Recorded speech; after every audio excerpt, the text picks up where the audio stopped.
9 ক্লাসের সেকশন 44 পর্যন্ত, 40 থেকে 44 এটি আমরা আজকে ডিসকাশন করব। তো প্রথম চ্যাপ্টার সেটি হচ্ছে প্রথম সেকশন, সেটি হচ্ছে সেকশন 40, কৃষি হতে আয়, ইনকাম ফ্রম এগ্রিকালচার। কোনো ব্যক্তির কৃষি সম্পর্কিত কার্যাবলী হইতে অর্জিত আয় কৃষি হতে আয় হিসাবে শ্রেণীবদ্ধ হইবে। অর্থাৎ এই যে 40 নম্বর সেকশনের সাবসেকশন 1-এ বলা আছে, যেটি হচ্ছে কৃষি সম্পর্কিত কার্যাবলী হতে অর্জিত আয়কে কৃষি আয় হিসেবে পরিগণিত হবে। সাবসেকশন 2-তে বলা আছে, কোনো ব্যক্তি কর্তৃক উৎপাদিত এবং প্রক্রিয়াকৃত চা বা রাবারের বিক্রয়লব্ধ অর্থের 40% ব্যবসায় আয় আর 60% হচ্ছে কৃষি হতে আয় বলে গণ্য হবে। এখানে একটা ইন্টারেস্টিং বিষয় হচ্ছে, কৃষি হতে আয়ের ট্যাক্স রেট এবং ব্যবসা খাতের আয়ের যে ট্যাক্স রেট ডিফারেন্ট। হ্যাঁ, এই কারণে এই ডিফারেন্সের কারণে যখনই চা অথবা রাবারের কিছুটা প্রসেস করা হবে এবং শুধু আপনার রাবার অথবা চা বিক্রি করছে না, এখানে প্রসেস করা ছাড়া বিক্রি করা যায় না, সে কারণেই এখানে ব্যবসা হতে আয় মাত্র 40% ধরা হবে, আর রিমেইনিং 60% আসলে basically you can claim as a হচ্ছে ইনকাম ফ্রম এগ্রিকালচার। সাবসেকশন 3-তে বলা আছে, কৃষি হতে যে কোনো প্রকার উদ্যান পালন, অর্থাৎ আপনি যদি কোনো আপনার বন থাকে, সেই বনের থেকে আয়, কৃষি আয়, পশু পাখি পালন, ভূমির প্রাকৃতিক ব্যবহার, অর্থাৎ ভূমি আপনি এখানে সে মৎস্য চাষ হতে পারে অথবা কোনো প্রাকৃতিক ব্যবহার হতে পারে, এখানে আপনার হয়তো আপনি ঘাস হয়েছে অথবা অন্য কোনো আপনার বিভিন্ন ধরনের ফলজ এবং বনজ বিভিন্ন ধরনের গাছ হয়েছে ন্যাচারালি, সেটার আয় থেকেও আপনার এটাকে ইনকাম ফ্রম এগ্রিকালচার আন্ডারে হবে। হাঁস মুরগি এবং মাছের খামার, সরীসৃপ জাতীয় কোনো প্রাণীর খামার, নার্সারি, ভূমিতে বা জলে যে কোনো প্রকারের চাষাবাদ, ডিম দুধ উৎপাদন, কাঠ, যদি কোনো কাঠ বিক্রি করেন, তৃণ এবং গুল্ম উৎপাদন, যেটি আগে আমি বলেছি, ফল ফুল ও মধু উৎপাদন এবং বীজ উৎপাদন ইহার অন্তর্ভুক্ত হইবে। এটা হচ্ছে সেকশন 40। সেকশন 41-এ বলা আছে, বিশেষ কৃষি আয়, স্পেশাল এগ্রিকালচারাল ইনকাম। এটা হচ্ছে আন্ডার সেকশন 41-এর সাবসেকশন 1-এ বলা আছে, ধারা 40-এর সামগ্রিকভাবে ক্ষুণ্ণ না করিয়া, অর্থাৎ 40-এ যেগুলো আমরা দেখলাম সেটি ক্ষুণ্ণ না করিয়া বিশেষ কৃষি আয় এই ধারার বিধানাবলী মোতাবেক গণনা করিতে হইবে। হ্যাঁ, কিরকম?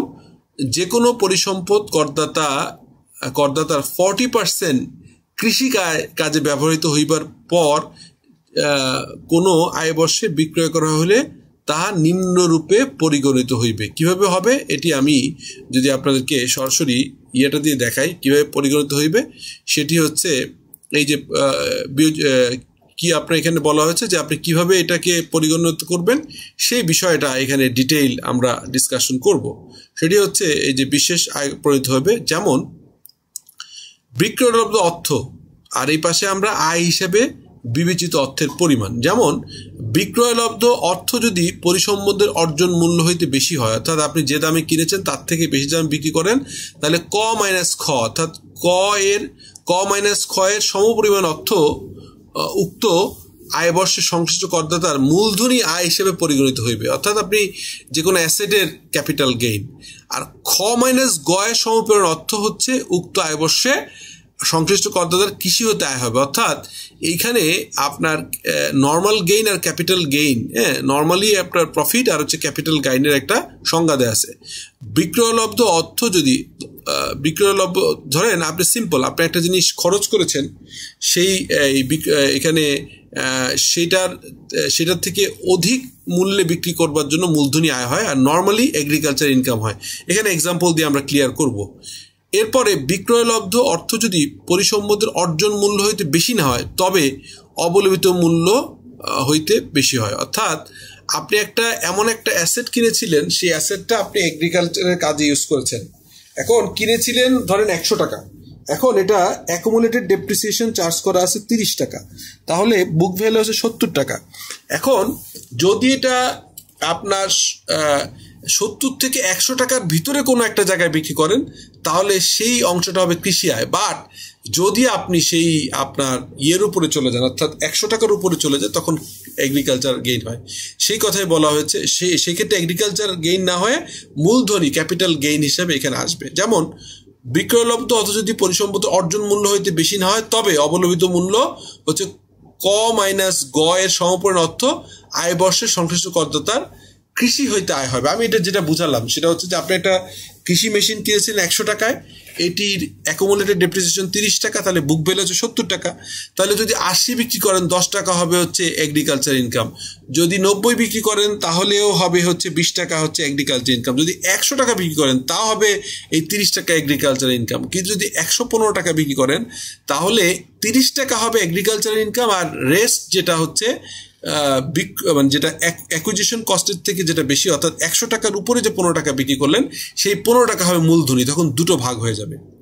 আচ্ছা, এরপরে বলা হচ্ছে কোনো আয় বর্ষে করদাতা কর্তৃক তাহার কৃষিকার্যে ব্যবহৃত কোনো পরিসম্পদ পরিত্যক্ত, নিশ্চিহ্ন অথবা ধ্বংস করবার কারণে কোনো বীমা, স্যালভেজ বা ক্ষতিপূরণ হিসেবে প্রাপ্ত অর্থ উক্ত পরিসম্পদের অবলম্বিত মূল্যের অধিক হইলে উক্ত অর্থ নিম্ন বর্ণিতভাবে কৃষি হইতে আয় হিসেবে গণ্য হবে। একই আগের মতো, যদি বীমা বা স্যালভেজ ভ্যালু বা ক্ষতিপূরণের বাবদ যদি পরিসম্পদের অর্জন মূল্য হইতে বেশি হয় অর্থাৎ ক মাইনাস খ, অর্থাৎ আপনি যেটা হচ্ছে ক মাইনাস খ মানে হচ্ছে ক হচ্ছে আপনার হচ্ছে বিক্রয় করলেন আর খ মানে যেটা অ্যাকুইজিশন কস্ট ছিল এর অতিরিক্ত হবে হচ্ছে মূলধনী আয়। আর খ মাইনাস গ এই যে যেটা হচ্ছে স্যালভেজ ভ্যালু বা যেটাকে হচ্ছে বুক ভ্যালু, এই খ হচ্ছে আপনার যেটা আপনার হচ্ছে বিক্রি হলো এবং সেখান থেকে যতটুকু আপনার অলরেডি অ্যাকুমুলেটেড ডেপ্রিসিয়েশন আছে বাদ দেওয়ার পরে যেটা বুক ভ্যালু সেই অংশটার ডিফারেন্সটা হচ্ছে এগ্রিকালচার ইনকাম। কীরকম? খ মাইনাস গ এর সমপরিমাণ অর্থ উক্ত আয় বর্ষে সংশ্লিষ্ট করদাতার কৃষি হতে আয় হবে। সিমিলারলি বীমা, স্যালভেজ বা ক্ষতিপূরণ বাবদ যদি কোনো পরিসম্পদের মূল্যের অধিক না হয় অর্থাৎ আপনি ওই যে বললাম যে 100 টাকার অ্যাসেট 70 টাকা বুক ভ্যালু ছিল তখন আগুনে পড়ে গেল, আপনি যদি এই আগুনে পড়ার ইন্স্যুরেন্স বা ক্ষতিপূরণ বাবদ 70 টাকা পান তাহলে কোনো গেইন নাই, যদি 75 পান 5 টাকা গেইন হবে, সেই গেইনটা কৃষি আয় হবে। এরকম করে যদি 90 টাকায় বিক্রি করেন তাহলে 20 টাকা হবে কৃষি আয়, যদি 100 টাকা পর্যন্ত পান তাহলে 30 টাকায় কৃষি আয়, কিন্তু যদি 112 টাকা পান তাহলে রিমেইনিং 12 টাকা হবে ক্যাপিটাল গেইন। এটা আগেও আমরা ডিসকাস করেছি সেম। এখানে দেখেন এই যে আমি ক খ গ এর যে সংজ্ঞা এখানে বলা আছে, এই ধারার উদ্দেশ্য পূরণ কল্পে পরিসম্পদের বিক্রয়লব্ধ অর্থ বা ক্ষেত্রমতে পরিসম্পদের বিপরীতে বীমা, স্যালভেজ বা ক্ষতিপূরণ বাবদ অর্থ, এই যে কয়ের কথা বলেছে। খ হচ্ছে এই যে এই খটা হচ্ছে আপনার বেসিক্যালি আপনার যেটা হচ্ছে পরিসম্পদ অর্জন মূল্য যেটা কিনেছেন, ঠিক আছে। আর এই গ হচ্ছে তৃতীয় তফসিলের অধীনে অর্থাৎ থার্ড শিডিউলে যে ডেপ্রিসিয়েশন অ্যালাউন্স বলা আছে সেই ক্ষেত্রে বলা তৃতীয় তফসিলের অধীন অবচয় অনুমোদনের পর পরিসম্পদের গণনাকৃত অবলম্বিত মূল্য কে বুঝাইবে। এখানে সাবসেকশন 5-এ বলা আছে উপধারা 2 এবং 3 এর সারণীর কলাম 2 অনুসারে বিক্রয়লব্ধ অর্থ বা ক্ষেত্রমতে পরিসম্পদের বিপরীতে বীমা, স্যালভেজ বা ক্ষতিপূরণ বাবদ প্রাপ্ত অর্থ এবং অবলম্বিত মূল্যের পার্থক্য ঋণাত্মক হইলে, ওইটা হচ্ছে যদি এরকম হয় যে আপনি 100 টাকার জিনিস ছিল কেনা, বুক ভ্যালু আছে 70 টাকা, আগুনে পড়ে আপনার ক্ষতি হয়ে গেল, এখন আপনি এটা উল্টা ডিসপোজাল করতে আপনার অনেকগুলো টাকা লাগছে সেরকম, বা আপনি যদি পান হচ্ছে মাত্র 70 টাকার জায়গায় না পেয়ে আপনি 50 টাকা পেলেন, এই 20 টাকা হবে হচ্ছে কৃষি হতে আয়ের এগেনস্টে আপনার নেট লস হিসাবে আপনার হবে। তাহলে কি বলা হলো? পরিসম্পদের বিপরীতে বীমা, স্যালভেজ বা ক্ষতিপূরণ বাবদ প্রাপ্ত অর্থ এবং অবলম্বিত মূল্যের মধ্যে মূল্যের পার্থক্য ঋণাত্মক হইলে কৃষি হইতে আয়ে খাতে ব্যয়িত বা মানে যেটাকে লস হিসেবে গণ্য হইবে এবং অনুমোদিত সাধারণ বিয়োজনে অন্তর্ভুক্ত হইবে। আপনি যেটা এটাকে অনুমোদনযোগ্য খরচ হিসেবে আপনি দেখাতে পারবেন। এরপরে সেকশন হচ্ছে 42 কৃষি আয় খাতে আয় গণনার ক্ষেত্রে অনুমোদিত সাধারণ বিয়োজন সমূহ যেগুলো আপনি অ্যালাউন্স পাবেন, যেটা আপনি অ্যালাউয়েবল খরচ হিসেবে আসবে, এই আইনের অধীন কোনো আয় বর্ষে কোনো ব্যক্তির কৃষি হইতে আয় খাতে করযোগ্য আয় গণনার ক্ষেত্রে উক্ত বছরের করদাতা কর্তৃক মূলধনী ব্যয় বা ব্যক্তিগত ব্যয় ব্যতীত ক্যাপিটাল ব্যয় না, ক্যাপিটাল এক্সপেন্ডিচার না, রেভিনিউ এক্সপেন্ডিচারগুলো নিম্নবর্ণিত বিয়োজন সমূহ আপনার গণ্য হবে, এটাকে আপনি অ্যালাউ করবে। কতে বলা হয়েছে কৃষির উদ্দেশ্যে ব্যবহৃত ভূমি আঙিনার উপর পরিশোধিত যে কোনো প্রকার কর, ভূমি উন্নয়ন কর, খাজনা, অর্থাৎ আপনি যদি যে ল্যান্ডটা আপনি কৃষির জন্য ব্যবহার করছেন ওখানে যদি কোনো ভূমি উন্নয়ন কর, খাজনা বা কোনো রকম আপনার ল্যান্ড ডেভেলপমেন্ট ট্যাক্স অথবা যদি কোনো প্রকার ভূমি ট্যাক্স বা খাজনা আছে সেটা অ্যালাউয়েবল এক্সপেন্ডিচার হিসেবে আপনার ধরা হবে। খতে বলা আছে কৃষির উদ্দেশ্যে ব্যবহৃত ভূমি বা আঙিনার জন্য পরিশোধযোগ্য ভাড়া, উন্নয়ন, সংরক্ষণ ব্যয়, চাষাবাদ ব্যয়, অর্থাৎ আপনি যদি এখানে কোনো ল্যান্ড ভাড়া নেন, কোনো স্পেস ভাড়া নিয়ে এগ্রিকালচার বিজনেস করে সেটার খরচ, উন্নয়ন করবার খরচ, রক্ষণাবেক্ষণ খরচ এবং চাষাবাদ ব্যয় এটাকে অ্যালাউয়েবল এক্সপেন্ডিচার হবে। গতে বলা আছে কৃষির উদ্দেশ্যে গৃহীত ঋণের পরিশোধযোগ্য সুদ বা মুনাফা, যদি ইসলামী ব্যাংকিং হয় তাহলে মুনাফা, আর ট্রেডিশনাল ব্যাংকিং হবে হচ্ছে সুদ, এটা আপনি অ্যালাউয়েবল এক্সপেন্ডিচার হবে। কৃষিকাজে এখানে বলা আছে যে কৃষিকাজে ব্যবহৃত যন্ত্রপাতি বা সরঞ্জামাদি রক্ষণাবেক্ষণ ও মেরামত এবং চাষাবাদের উদ্দেশ্যে পালিত গবাদি পশু লালন পালন এবং তৎসংশ্লিষ্ট প্রক্রিয়াকরণ বা পরিবহন সংক্রান্ত ব্যয়, অর্থাৎ আপনি এগ্রিকালচার করার জন্য গরু বা মহিষ কিনেছেন বা এই ধরনের কিনেছেন সেটার অ্যাকুইজিশন এবং এটার প্রক্রিয়াজাতকরণ অথবা এটার পরিবহন খরচ। উমতে বলা আছে ভূমি বা আঙিনার ক্ষতিপূরণে অথবা ভূমি বা আঙিনা হইতে উৎপাদিত ফসল বা পণ্যের ক্ষতিপূরণে অথবা গবাদি পশু পরিপালনে আপনার হচ্ছে পালনে নিরাপত্তার লক্ষ্যে পরিশোধযোগ্য বীমার খরচ, অর্থাৎ আপনি ভূমি যেখানে ব্যবসা করছেন ওই ভূমিতে হয়তো আপনার হচ্ছে নদী ভাঙন হতে পারে, অথবা আপনার যদি হচ্ছে বাগলারি হয়, হ্যাঁ, এই ধরনের ভয় আপনার থাকে, অথবা যদি আর্থকোয়াক হয় সেটার জন্য যদি ইন্স্যুরেন্স করা থাকে সেই ইন্স্যুরেন্সের খরচটা আপনি অ্যালাউয়েবল এক্সপেন্ডিচার হবে। আচ্ছা, এরপর বলা হচ্ছে প্রাকৃতিক দুর্যোগ অথবা কোনো প্রকারের ক্ষতিসাধন হইতে কৃষির রক্ষার নিমিত্তে ব্যয়িত, অর্থাৎ আপনি প্রাকৃতিক দুর্যোগের জন্য প্রোটেকশন নেওয়ার জন্য যদি কোনো রকম আপনি ইন্স্যুরেন্স বা অ্যাকচুয়াল খরচ করে থাকেন সেটা আপনার অ্যালাউয়েবল এক্সপেন্ডিচার হবে। তৃতীয় তফসিলে বর্ণিত অনুমোদিত বীমা সীমা অনুযায়ী নিম্নলিখিত খরচসমূহ, অর্থাৎ করদাতা কর্তৃক আপনার যদি কৃষিখাতে ব্যবহৃত সম্পদের অবচয়, আপনি এই যে থার্ড শিডিউলে যত আপনি কৃষি মেশিন কিনেছেন এটা 20 বছর যদি অ্যালাউ করা থাকে তাহলে প্রতি বছর 5% হারে আপনার এখানে আপনার ডেপ্রিসিয়েশন অ্যালাউন্স আপনি পাবেন। এরপরে বলা আছে এখানে সংশ্লিষ্ট কৃষিকাজে ব্যবহৃত স্পর্শাতীত সম্পদের অ্যামোর্টাইজেশন, অর্থাৎ যদি আপনি ইনটেনজিবল কোনো অ্যাসেট ইউজ করেন, টেকনোলজি, সফটওয়্যার এরকম করে থাকেন, সেটা যে ইনটেনজিবল অ্যাসেটের হবে অ্যামোর্টাইজেশন সেটা এখানে অ্যালাউয়েবল হবে। যতে বলা আছে, এটা আমরা পড়লাম এতক্ষণ 6 এবং এবার যতে বলা আছে যেই ক্ষেত্রে করদাতার কৃষিকার্যে ব্যবহৃত পশুর মৃত্যু হইয়াছে বা স্থায়ীভাবে অক্ষম হইয়া গিয়াছে সেই ক্ষেত্রে উক্ত পশুর প্রকৃত ক্রয় মূল্য এবং ক্ষেত্রমতে পশুর বিক্রয় বা তাহার মাংস বিক্রয় হইতে প্রাপ্ত অর্থ এবং এই দুয়ের পার্থক্য, অর্থাৎ আপনি একটা পশু রেখেছিলেন সেটা আপনি হচ্ছে মারা গেল বিক্রি করে দিলেন মাংস আকারে বা এরকম কিছু করলেন, তাহলে যদি এটার বুক ভ্যালু, হ্যাঁ, ক্যারিং কস্ট যদি 100 টাকা আর আপনি যদি মাংস বিক্রি বা কোনো ডিসপোজাল করে যদি 70 টাকা পান তাহলে 30 টাকা হচ্ছে আপনার যে লস, সেই লসটাকে খরচ হিসেবে অ্যালাউয়েবল হবে। ঝতে বলা আছে সরকার কর্তৃক স্পন্সরকৃত কৃষি সম্পর্কিত কোনো ডেলিগেশনের সদস্য হিসেবে বিদেশ সফর সম্পর্কিত কোনো নির্বাহকৃত ব্যয় যাহা মূলধনী ব্যয় না, অর্থাৎ গভর্নমেন্ট আপনাকে কোনো একটা ট্রেনিংয়ে বা কোনো একটা এক্সিবিশনে কোনো একটা মেলাতে ইন্টারন্যাশনালি নিয়ে গেছে, সেখানে গভর্নমেন্টের যে ধরেন গভর্নমেন্ট খরচ দিয়েছে 5 লাখ টাকা 3 লাখ টাকা, এর বাইরে আপনারা 50,000 টাকা অতিরিক্ত খরচ করলেন, এই 50,000 টাকা অতিরিক্ত খরচটাও অ্যালাউয়েবল এক্সপেন্ডিচার হবে।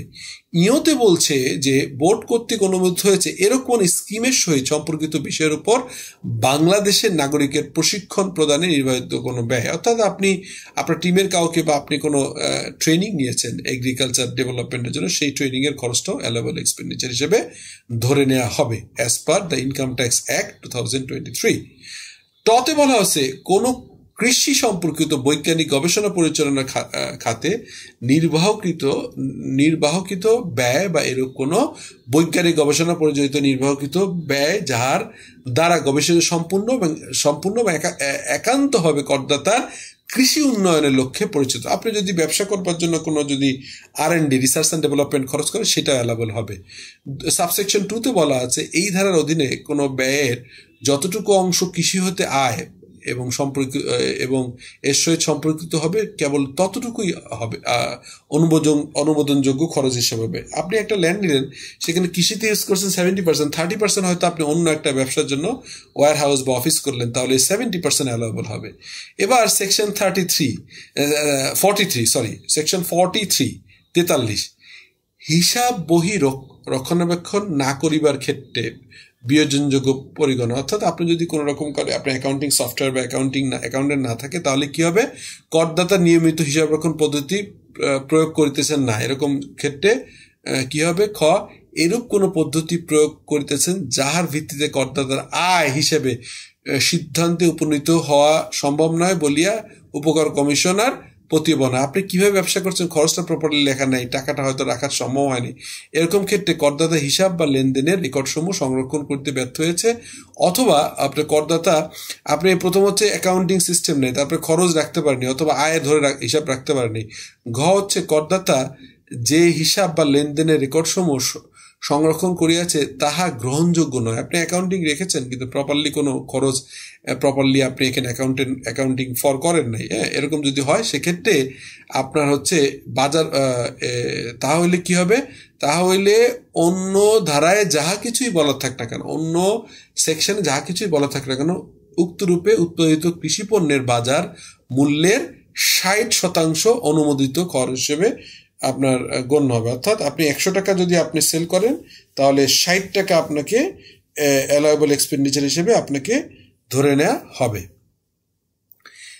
যেই ক্ষেত্রে ভূমি বা আঙিনার মালিক আদি বর্গা ভাগা এবং অংশহারে কৃষি হইতে আয় প্রাপ্ত হয়, সেই ক্ষেত্রে ধারা প্রযোজ্য হবে। অর্থাৎ যদি কোনো জায়গায় আপনি বর্গা নেন বা আপনি যদি ভাগাভাগিতে ব্যবসা করেন বা একটা জায়গার মালিক আপনি এটা বর্গা নিয়েছেন, এরকম ক্ষেত্রে এটা প্রযোজ্য হবে না।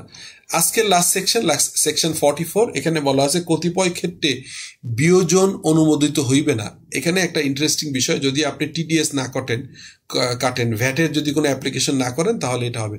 উচ্ছে কর্তনযোগ্য বা সংগ্রহ প্রযোজ্য হয় এরূপ ক্ষেত্রে অংশ 7-এর বিধান পরিপূরণ না হইলে, অর্থাৎ আপনি TDS কাটবার যে বিধি বাধ্যবাধকতা আছে সেটা যদি আপনি না করেন, অথবা সেকশন 2-এর মানে এটা সেকশন 2-তে বলা আছে, এই যে 44-এর সাবসেকশন 2-তে বলা আছে ধারা 55 অর্থাৎ সেকশন 55-এর বর্ণিত বিধানাবলী এই রূপে প্রযোজ্য হইবে যেন বিধানাবলী এই অধ্যায়ের সহিত সম্পর্কিত। অর্থাৎ এখানে যে বিজনেস এক্সপেন্ডিচার অ্যালাউয়েবলের ক্ষেত্রে যেসব আপনার নিয়ম আছে 55 সেকশনে, সেটি এই ধারার সাথে মিলিয়ে আমরা দেখব এবং এই ধারার পার্ট হিসেবে এটাকে ধরা হবে। এটা একটা পরিপত্রের ব্যাখ্যা আছে, আমি ক্লাসের আরো একটি ক্লাস যখন ডিটেইল করব তখন এটা আপনাদেরকে এক্সাম্পল আকারে দেখিয়ে দিব, বুঝিয়ে দিবে। থ্যাংক ইউ, টেক কেয়ার, আসসালামু আলাইকুম।